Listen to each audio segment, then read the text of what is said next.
जय हिंद साथियों, स्वागत है आपका दिव्या इंस्टीट्यूट में। आप देख रहे हैं इंडियन हिस्ट्री के एंशिएंट इंडिया टॉप 50 क्वेश्चंस के बेहतरीन सीरीज का पार्ट 4। अगर आप लोग तीनों पार्ट नहीं देखे हैं तो जाके देख लीजिए, लिंक डिस्क्रिप्शन बॉक्स में डाल देंगे। और एक बात और अगर आप लोग चैनल पर नए हैं तो चैनल को सब्सक्राइब कर लीजिए और बेल आइकन को दबाना ना भूलिएगा, जिससे वीडियो की नोटिफिकेशन आपको टाइम टू टाइम मिलती रहे। तो चलिए आज की वीडियो शुरू कर। आज का पहला क्वेश्चन है, बिंबिसार की हत्या किसने की थी? बिंबिसार की हत्या किसने की थी? तो बिंबिसार की हत्या उसके पुत्र अजातशत्रु ने किया था। बिंबिसार की हत्या उसके पुत्र अजातशत्रु ने। अगला है, पाटलिग्राम की स्थापना किसने की थी? तो पाटलिग्राम की स्थापना उदयन ने की थी, जिसे आज पटना के नाम से जाना जाता है। अगला है, हर्यक वंश का अंतिम राजा कौन था? हर्यक वंश का अंतिम राजा कौन था? उदयन का पुत्र नागदशक। हर्यक वंश का अंतिम राजा उदयन का पुत्र नागदशक था। अगला है, शिशुनाग वंश का अंतिम राजा कौन था? शिशुनाग वंश का अंतिम राजा नंदी वर्मन था। कौन था? नंदी वर्मन शिशुनाग वंश का अंतिम राजा था। अगला है, नंद वंश का संस्थापक कौन था? नंद वंश का संस्थापक कौन था? तो नंद वंश का संस्थापक महापद्मानंद था। कौन था? महापद्मानंद नंद वंश का संस्थापक था। अगला है, नंद वंश का अंतिम शासक कौन था? नंद वंश का अंतिम शासक घनानंद था। कौन था? घनानंद नंद वंश का अंतिम शासक था। अगला है, सिकंदर का पिता का क्या नाम था? सिकंदर का पिता का नाम फिलिप था। क्या था? फिलिप। अगला है, सिकंदर का गुरु कौन था? सिकंदर का गुरु का नाम अरस्तु, जिसे इंग्लिश में एरिस्टोटल के नाम से भी जाना जाता है, जिसे बायोलॉजी के पिता, जीव विज्ञान के पिता के रूप में भी जाना जाता है अरस्तु को। अगला है, सिकंदर का सेनापति कौन था? सिकंदर का सेनापति सेल्यूकस निकेटर था। सिकंदर का सेनापति सेल्यूकस निकेटर था। अगला है, पोरस के युद्ध को किस नाम से जाना जाता है? पोरस के युद्ध को हाइडेस्पिडी या विस्तता के युद्ध के नाम से भी जाना जाता है। अगला है, मौर्य वंश का संस्थापक कौन था? मौर्य वंश का संस्थापक चंद्रगुप्त मौर्य था। मौर्य वंश का संस्थापक। मुद्रा राक्षस की रचिता कौन है? मुद्रा राक्षस के रचिता विशाखा दत्त है। मुद्रा राक्षस की रचिता विशाखा दत्त है। अगला है, चंद्रगुप्त ने जैन धर्म की दीक्षा किससे ली थी? चंद्रगुप्त ने जैन धर्म की दीक्षा भद्रबाहु से ली थी। अगला है, सेल्यूकस निकेटर का राजदूत कौन था? सेल्यूकस निकेटर का राजदूत मेगास्थनीज था। मेगास्थनीज सही आंसर हो जाएगा। अगला है, इंडिका पुस्तक के रचिता कौन है? इंडिका पुस्तक के रचयिता मेगास्थनीज है। अगला है, चंद्रगुप्त की मृत्यु कहाँ हुई थी? चंद्रगुप्त की मृत्यु श्रवणबेलगोला में हुई थी।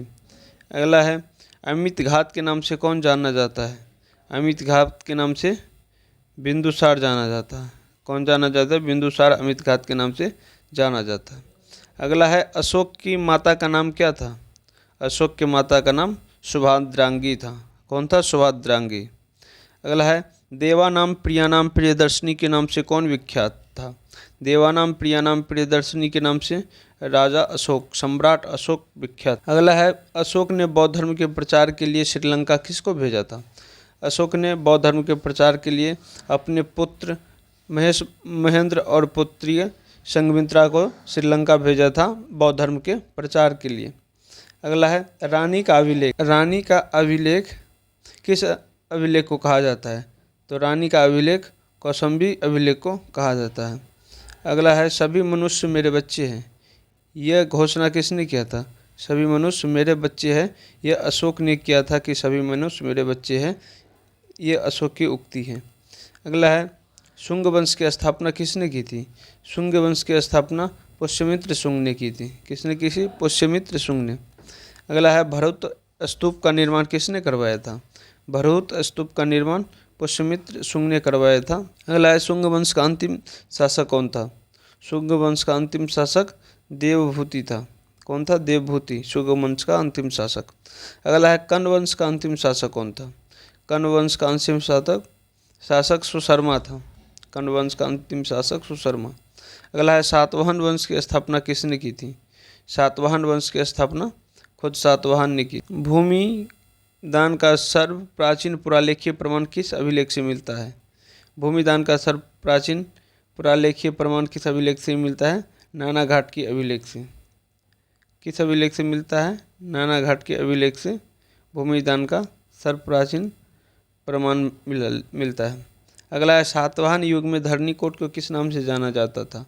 सातवाहन युग में धरणीकोट को धान्यकोट के नाम से जाना जाता था। अगला है शकों का अंतिम प्रतापी राजा कौन था? शकों का सबसे प्रतापी राजा कौन था? रुद्रदामन प्रथम शक वंश का सबसे प्रतापी राजा। अगला है कृषाण वंश के संस्थापक कौन था? कृषाण वंश के संस्थापक कुजुल कडफिसेस था। कुजुल कडफिसेस कृषाण वंश का संस्थापक था। अगला है भारत सरकार द्वारा प्रयोग में लाई जाने वाली संवत कौन सा संवत है? भारत सरकार द्वारा जो संवत प्रयोग में लाई जाती है वह है शक संवत। अगला है भारतीय चिकित्सा शास्त्र का विश्वकोश किसे कहा जाता है? भारतीय चिकित्सा शास्त्र का विश्वकोश चरक संहिता को कहा जाता है। अगला है महाविभाज सूत्र के रचनाकार कौन है? तो महाविभाज सूत्र के रचनाकार वसुमित्र जी है।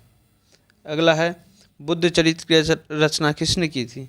बुद्ध चरित्र की रचना अश्वघोष ने किया था बुद्ध चरित्र की रचना। अगला है भारत का आइंस्टाइन किसे कहा जाता है? भारत का आइंस्टाइन नागार्जुन को कहा जाता है, भारत का आइंस्टाइन। अगला है कृषाण वंश का अंतिम शासक कौन था? कृषाण वंश का अंतिम शासक वासुदेव था, वासुदेव। अगला है गांधार शैली एवं मथुरा शैली का विकास कब हुआ था? गांधार शैली और मथुरा शैली का विकास कनिष्क के शासनकाल में हुआ था। अगला है तक्षशिला किस लिए प्रसिद्ध है? तक्षशिला गांधार कला के लिए प्रसिद्ध है। अगला है रेशम मार्ग का आरंभ किसने करवाया था? तो रेशम मार्ग का आरंभ कनिष्क ने करवाया था। अगला है शिल्पाधिकारम किसकी रचना है? शिल्पाधिकारम इलांगो की रचना है, इलांगो की। जीवक चिंतामणि की रचना किसने किया था? जीवक चिंतामणि की रचना तिरुक्कत्तर देवन जीवक चिंतामणि की रचना की थी। अगला है गुप्त वंश का संस्थापक कौन था? गुप्त वंश का संस्थापक श्रीगुप्त था। अगला है गुप्त वंश का प्रथम सम्राट महान सम्राट कौन था?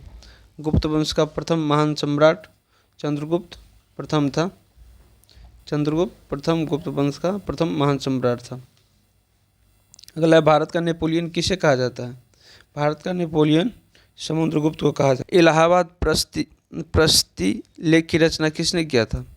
इलाहाबाद प्रशस्ति लेख की रचना हरिसेन ने किया था, हरिसेन ने। अगला है फाहियान भारत की यात्रा पर कब आए थे? फाहियान चंद्रगुप्त द्वितीय के समय भारत की यात्रा पर आए थे। अगला है गौतम बुद्ध के बचपन का नाम क्या है? गौतम बुद्ध के बचपन का नाम सिद्धार्थ है। अगला है सिंध और झेलम नदी के बीच स्थित है तक्षशिला। तक्षशिला सिंध और झेलम नदी के बीच स्थित है। अगला है चौथी बौद्ध संगीति का आयोजन किसने किया था? कहाँ हुआ था? चौथी बौद्ध संगीति का आयोजन कुंडलवन कश्मीर में कनिष्क के शासनकाल में हुआ था। तो आज के लिए बस इतना ही, मिलते हैं नेक्स्ट क्लास में। तब तक देखते रहिए Divya institute. Thank you for watching.